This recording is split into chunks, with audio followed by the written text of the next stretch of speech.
Thanks again for the intro, Lionel. Very excited to be here. As you mentioned, I work for a company called Voya Financial. I think the name is much better known in the US than it is in Europe, but it's the former AIG insurance business with regards to US operations. And basically, there's three different groups: wealth solutions, investment management, and health solutions. So I work in the middle one, investment management. The company manages around $300 billion, and Voya Financial itself is a Fortune 500 company quoted on the New York Stock Exchange.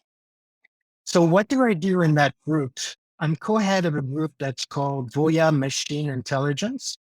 And basically, we invest in stocks, but we do that in a completely systematic manner. And when I say invest, I really mean that because we have a 3 months to 18 months time frame for our investments. At the core of it, we believe in economic logic, if you will. We believe in fundamental analysis and understanding companies. But we've wanted from the very beginning, and I've been doing this for more than 10 years now, we've wanted from the very beginning to make the entire process systematic and scientific. So we basically run a number of virtual employees. We call them virtual traders, virtual analysts, virtual portfolio managers. And we provide them with the same type of data that a human analyst would have access to. So you can think about all the fundamental data. In fact, more than 10,000 data points per company per date come into our system, and they're then transformed and run through these different models. But again, no day trading or any sort of intraday or even weekly operation. We really have a long, medium term, I would say, fundamentals-based approach. So the way that the models work is that we start with handcrafted features that are in effect expert systems.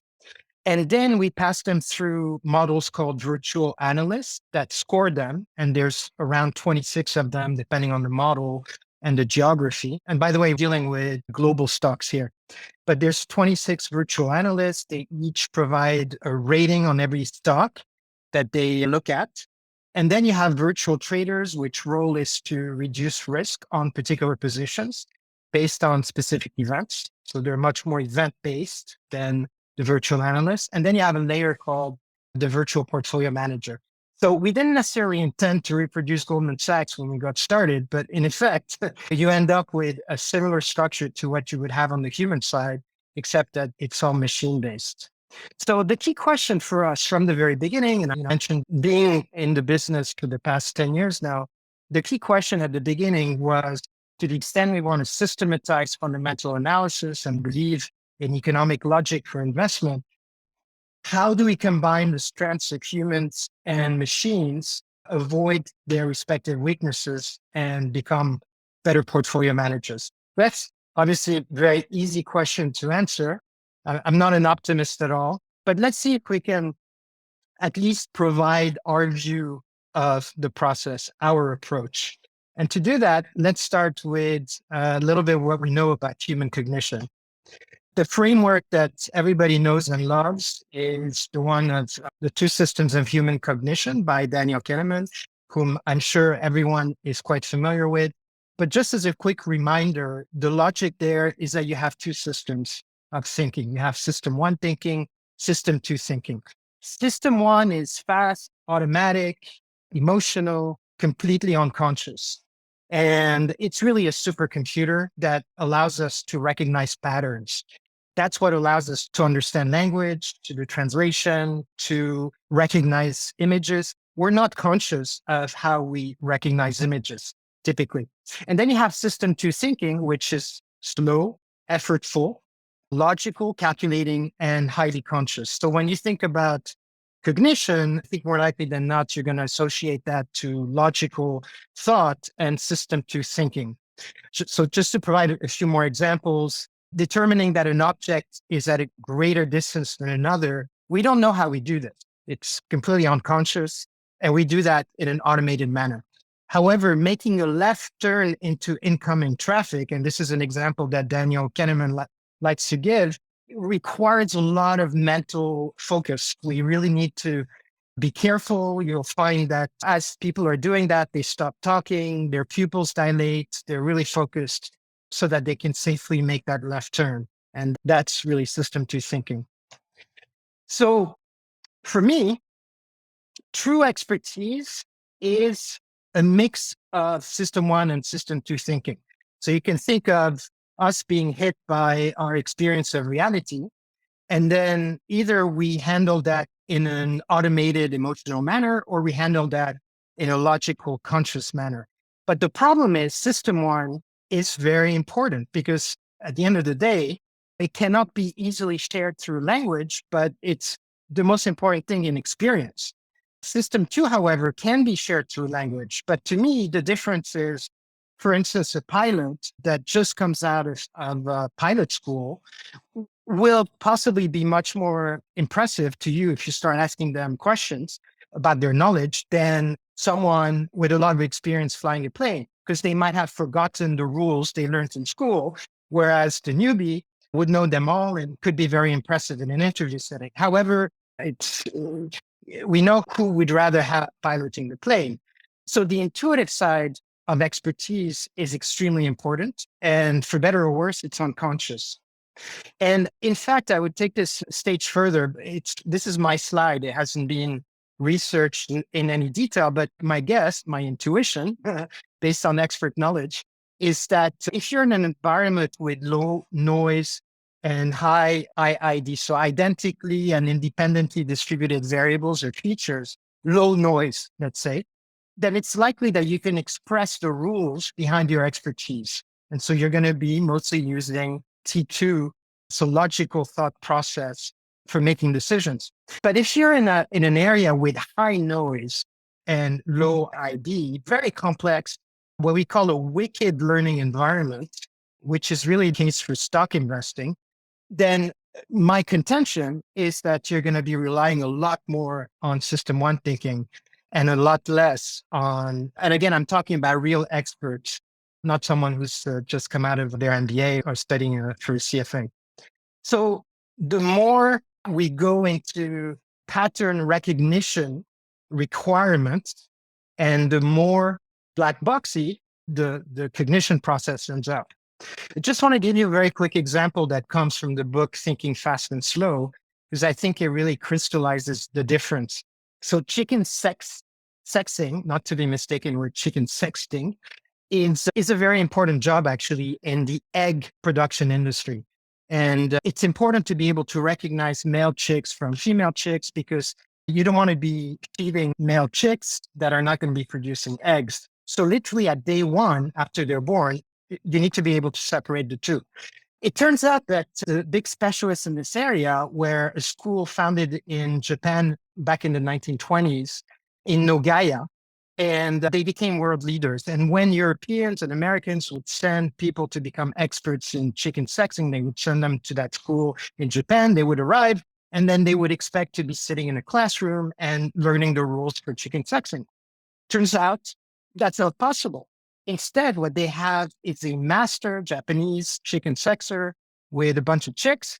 And then the student needs to come in, pick up one of the chicks, immediately say whether they're male or female, probably get it wrong or 50% probability. And then the next one, do it again and do it again and do it again. And after about 3 months of that exercise, they start to become able to sex chicks.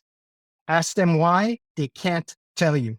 So this is an environment with extremely high noise. We don't know the features. We don't know how to separate them.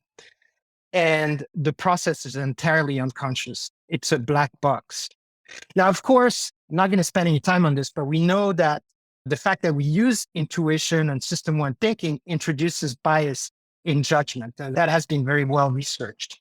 But perhaps we're not aware of just how many biases have been researched. So I have a quick list here. My favorite one being the IKEA effect, which basically says that if you build something on your own, you're going to value it more than if you purchase it already done. Interesting. But of course, last year, thanks to the fantastic presentation at BayesiaLab by Olivier Sibony, I also learned about noise in decision making, which is variability that is clearly unwanted and it's due to irrelevant factors. So you get noise and you get bias. And the more complex and noisy the environment, the more noise and bias you're likely to get because the more system one thinking you're likely to need. And so true expertise is a black box and it's very imperfect. All that being said, the human brain is an incredible machine, as we all know, and it can do some amazing things. This is actually an equation from the book Noise. So funny enough, I'm told that whenever you have an equation in a presentation, you lose about half the audience. But of course, this being BayesiaLab, it's possible we might double it. So Lionel, please keep an eye on Zoom in case we double the audience here. But very simply, error can be defined as bias square plus noise square. And taking this a step further, I think we can say that skill is expertise minus error. So if we want to improve skill, we have to improve expertise or reduce error. Sounds very logical, but less easy in practice.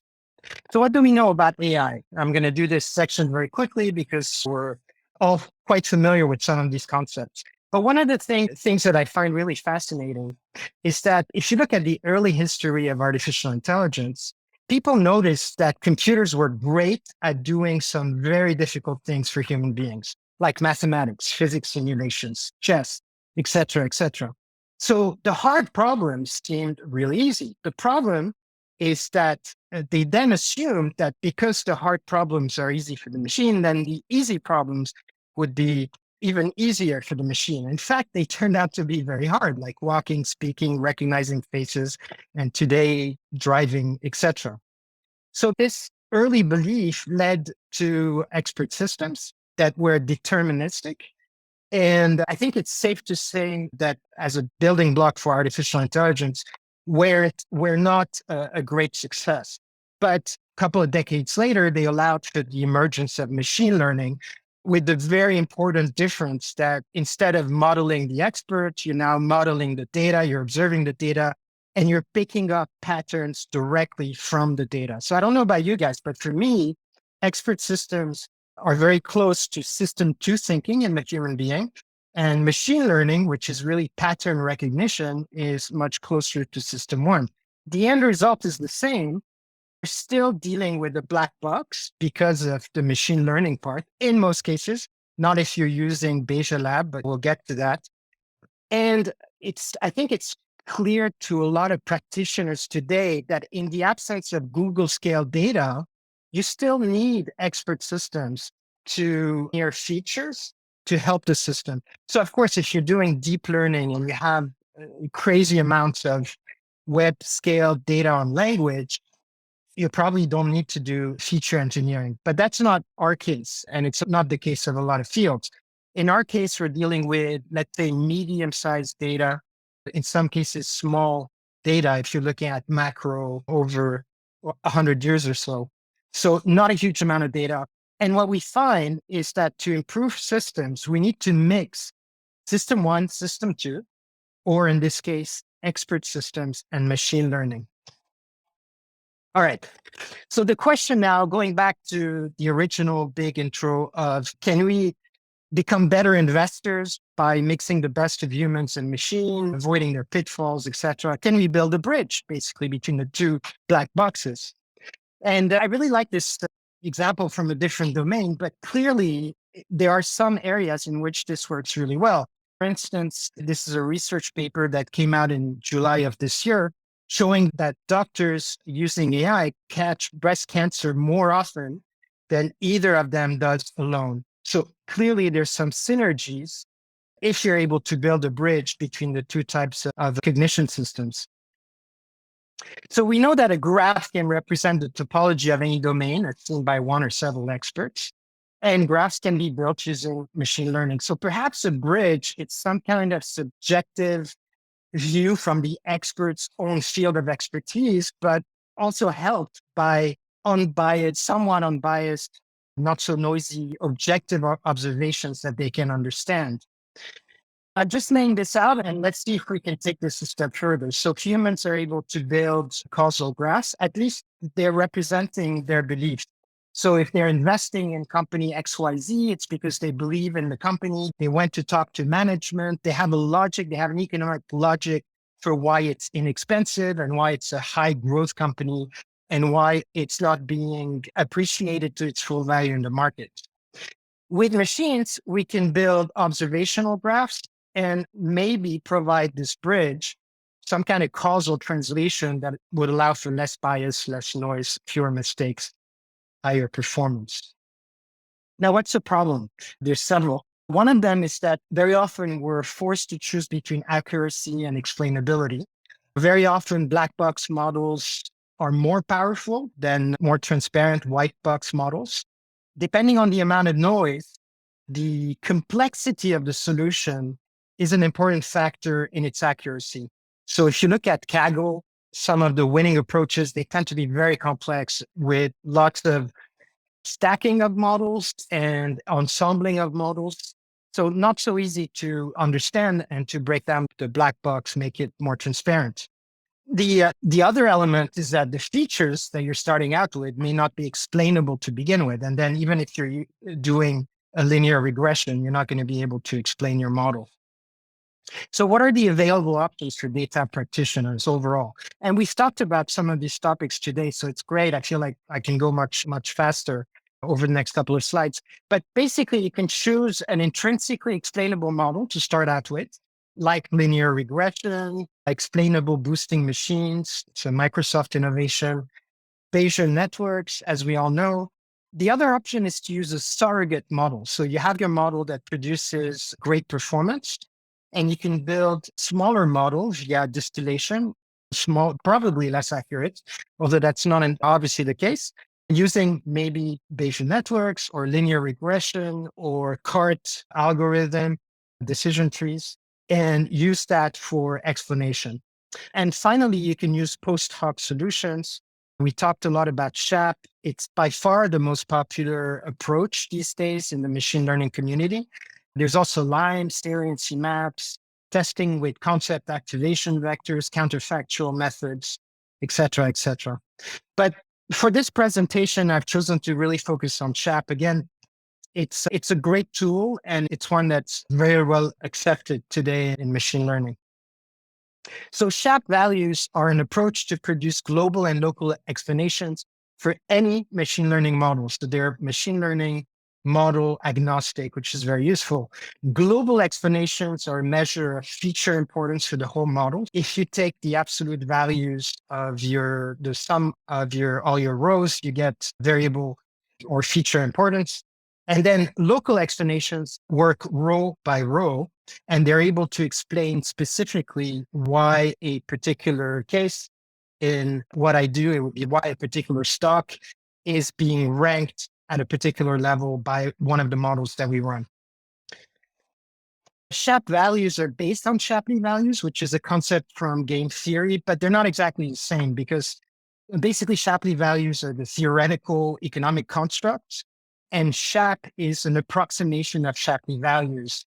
For in Python, it's a package that was developed in part by Microsoft, and it utilizes a lot of tricks to get around a real issue, which effectively, if you're trying to do what is on this slide, which is to figure out the outcome of each possible combination of rules on your model performance, you're going to end up with a huge number of models. So effectively 2 to the power of the number of features. And in our case, we use in excess of 250 features. So that's a number here with 75 zeros, models with the same hyperparameters, but with different coalitions of features. So clearly it's not feasible at scale. So SHAP is able to help us calculate that across different types of models. SHAP values are expressed as log odds, and they're directly related to the outcome of the model through a sigmoidal relationship.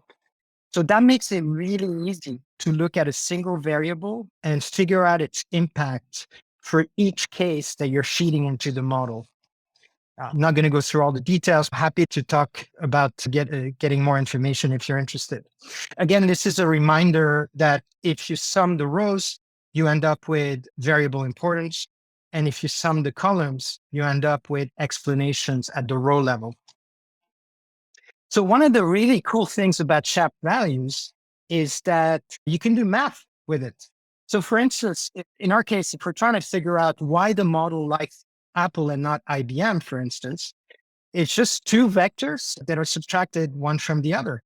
It's Apple minus IBM, literally. And in our case, the conclusion might be that the model thinks that Apple has better growth prospects, is trading at cheaper valuation, and has less volatility. And by the way, this is all synthetic data, so please don't go out and buy Apple or IBM or anything like that. I would get into a lot of trouble. The other kind of math that we typically do on our models is why Apple today and not Apple a year ago. And again, you just take the vector of Apple today, you subtract the vector of Apple a year ago, and you end up with a set of explanations. So that's really cool. So some limitations of using SHAP for explanations is that, number one, it can be pretty slow. If you have a lot of features, the obtained explanations can be difficult to interpret. And that's especially the case if the features are correlated. And then, of course, the features need to be understandable to begin with. So just a word on explainability versus interpretability, because we talk a lot about explainability. There's a lot of documents coming out, a lot of research in the field, but I find that it often stops with the tool that you're using for the explainability. And really what we tried to do, and what I want to talk to you guys about, is interpretability, and the two are not the same. So in this seminal paper that came out in April 2021, the author makes a clear distinction that I like very much. Explainability seeks to describe how some model mechanism or output came to be. And this is what you get from running your SHAP values, right? It's low level, it's detailed, but it seeks to describe how the mechanism of the model came to be. Interpretability is very different because it seeks to describe what a particular data point or output means within the context that is set by the person looking for the interpretation. So it's high level, it's context aware, and it leverages human background knowledge. To put it another way, with yet another paper that came out in 2019, interpretability refers to the degree to which humans can understand and trust an ML model's prediction. And I think that's a very good explanation of the difference. In our case, we have 250 features, for instance. If I went to one of our human analysts and I told him the model, here's the vector of SHAP values, thank you, bye, done, they're not going to be very happy. Obviously, it's just, I might have explained the output, but probably not going to make a whole lot of sense to them. So the challenge actually of moving from explanations, which are mechanistic, to interpretations, which require human expertise, is non-trivial. So what's our approach? Very simple. You have it all on the slide. We start with handcrafted features, okay? And then we build our virtual analyst, and then we extract meaning. So let's go through this in a little bit more detail. We start with handcrafted features because, again, as mentioned at the beginning of the presentation, if you don't understand the features that you're starting out with, it's going to be very difficult for you to explain or interpret the model. In fact, even though I started by decrying expert systems, our handcrafted features are very complex expert systems.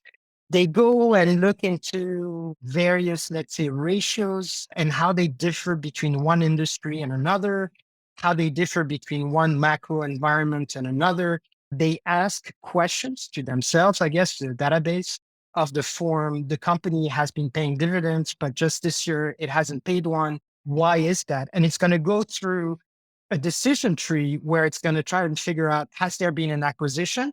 In which case the cash balance will be lower, so we couldn't pay a dividend.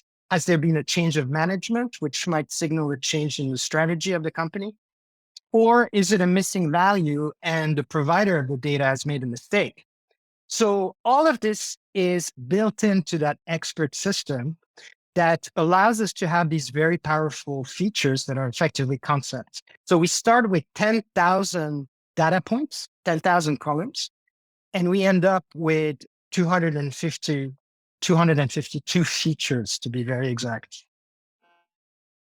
Oh, yeah. One important thing about these features is that because we believe in fundamental analysis, because we believe in economic logic, and because we believe that machine intelligence is the way to go, we want to provide our virtual analysts with the same quality of data, if not better, than what a human analyst has access to. Because if we don't, then for sure we're not going to do as well.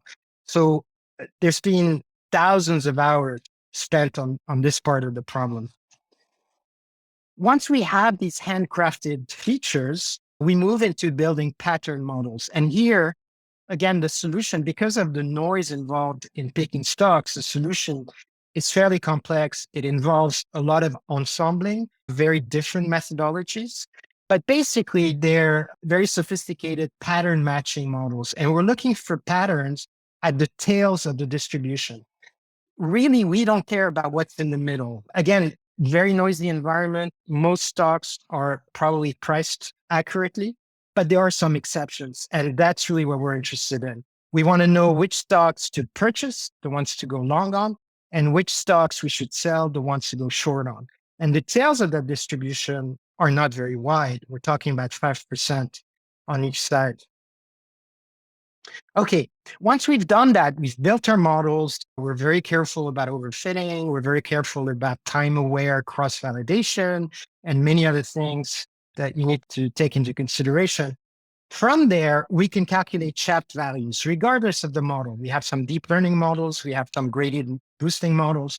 We can extract Shaft values, combine them, and that provides local explanations, not interpretations yet, but at least local explanations in the form of local feature importance. So effectively, explanations are feature importance at the level of every single case that you're looking at. The next thing we do is cluster these Shaft values into factors using BayesiaLab. So these latent variables allow us to move from 250 odd variables, features, to around 70 factors that are unobserved and a lot simpler for us to provide meaning to. And then the next step from there is to cluster the patterns into meta patterns across rows. So we do that with data clustering, again, in BayesiaLab.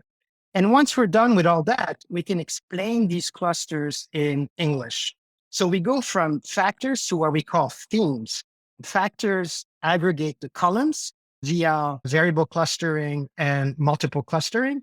And then to build the themes, we cluster the rows and we end up with things like M&A targets, high quality growth, low volatility, stable value. So we're basically clustering the explanations into these themes that we can then further explore and share with our human counterparts. So this really allows for a great level of human collaboration because we're able to explain why the model is doing what it's doing. We're able to say that this particular stock has been picked because it's part of a particular theme. We can look at periods when a theme works versus periods where a theme doesn't work. And when we're having these conversations with our human counterparts, one of the advantages of being a part of a fairly large investment manager is that they can provide feedback and give us new feature ideas so we can go and build new expert systems, handcrafted features, feed that into the models, and keep improving. By the way, this is what PSEM looks like. I'm sure you're all familiar with this type of graphic, but probabilistic Schur equations model. So we actually built an app that is for use internally, but you can see all the themes here based on the universe that the human analyst will select. And for each theme, such as this one, unloved, large caps, for instance, you have the reasons. In this case, technicals are very important. Quality is important. Short interest is important. You have the reasons behind what constitutes that theme. And then if you click on quality, as in this example, you have the breakdown of those features that add to the score and they're positive, and the features that detract from the score, and those are the negative values at the start of the waterfall chart. And we have all kinds of cool representations where you can dig into the reasons for the investment. We can also do this company by company. So why is company X being selected? In this case, it's again, quality, technicals are important, valuation, etc. And this builds up to the score that's generated by the model. We can do the math in the same way that I showed you for chat values earlier, company X minus company Y. You start with the score of company X, which is in this case is quite low, and then you build up to show the difference with company Y. We can do automated company analysis. We write automated reports. They're quite short for now, but hopefully this is an area that's going to improve. It's kind of cool to have the system and be able to automatically generate text, trying to explain why the system has picked a stock versus another. So look, let me just finish off and open it up for questions. But one of the great things we had last year at that noise presentation was the concept of decision hygiene. And Lionel mentioned it as well in his opening presentation. But when you think about the ways to reduce noise and bias that we know of, at least one of them, is via aggregating, ranking, structuring, and more importantly, keeping the intuition for the end. And our hope is that building this platform and allowing for expert level interpretations into what the systematic models are doing helps a human through observation, through interaction with the system to do all these things and hopefully improve their level of skill.